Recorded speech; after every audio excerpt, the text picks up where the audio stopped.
చేసి ఈరోజు మీ చేతికి ఇంటి తాళాలు అందించడం చాలా సంతోషంగా ఉంది. మీ అందరికీ నమస్కారం అండి.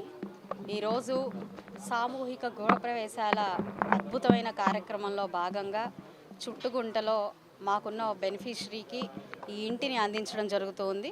మరి ఇల్లు అంటే ఒక సామాన్యుడికి ఒక కళ. ఇల్లు కట్టి చూడు, పెళ్లి చేసి చూడు అని పెద్దలు అంటూ ఉండేవారు. అంటే ఒక సామాన్య గృహస్థుకి ఒక ఇల్లు కట్టుకోవడం, సొంత ఇల్లు కట్టుకోవడం అనేది నిజంగానే ఒక పెద్ద అచీవ్మెంట్ తన లైఫ్లో.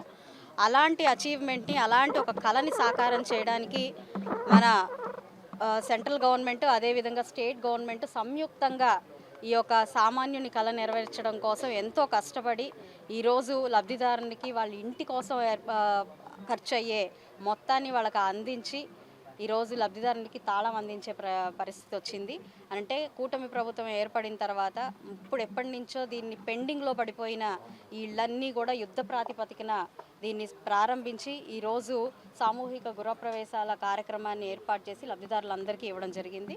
ఈ నేపథ్యంలోనే స్థలం ఉండి ఇల్లు కట్టుకోవాలి అని అనుకుంటున్న ప్రతి సామాన్యుడికి PMAY స్కీమ్ కింద 2.0 స్కీమ్ కింద దాదాపుగా నా పశ్చిమ నియోజకవర్గంలోనే 636 బెనిఫిషరీస్ని గుర్తించడం, వారందరికీ కూడా ఈ యొక్క తాళాలని అందించడం, వారికి సామూహికంగా గృహప్రవేశాలు వారి చేత చేయించడం అనే కార్యక్రమాన్ని చేపట్టి మరి చంద్రబాబు నాయుడు గారు కూడా సూళ్ళూరుపేటలో ఈరోజు ఈ టిట్కో ఇళ్ళని కూడా ఓపెన్ చేయడం జరుగుతూ ఉంది.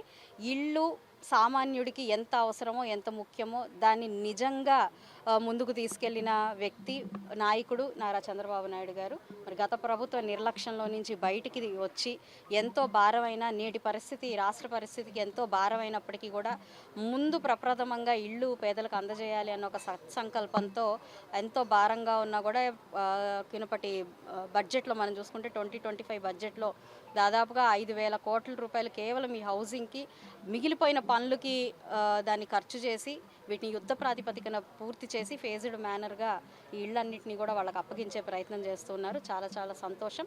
మరి మనము ఇప్పుడు నాగశ్రీమణి అనే బెనిఫిషరీ దగ్గర ఉన్నాము. వారి ఇంటికి ఈరోజు గృహప్రవేశం చేసుకోవడం జరిగింది. చాలా చాలా సంతోషం. వారు కూడా వారి మాటల ద్వారా మనము చంద్రబాబు నాయుడు గారికి కృతజ్ఞతలు మన అందరం విందాం. ఈ సందర్భంగా అందరి బెనిఫిషరీస్ తరపున, మన రాష్ట్ర ప్రజల తరపున చంద్రబాబు నాయుడు గారికి, మోడీ గారికి ప్రత్యేకమైన కృతజ్ఞతలు, ఎన్డీఏ కూటమి ప్రభుత్వానికి ప్రత్యేకమైన కృతజ్ఞతలు చెప్తూ సెలవు.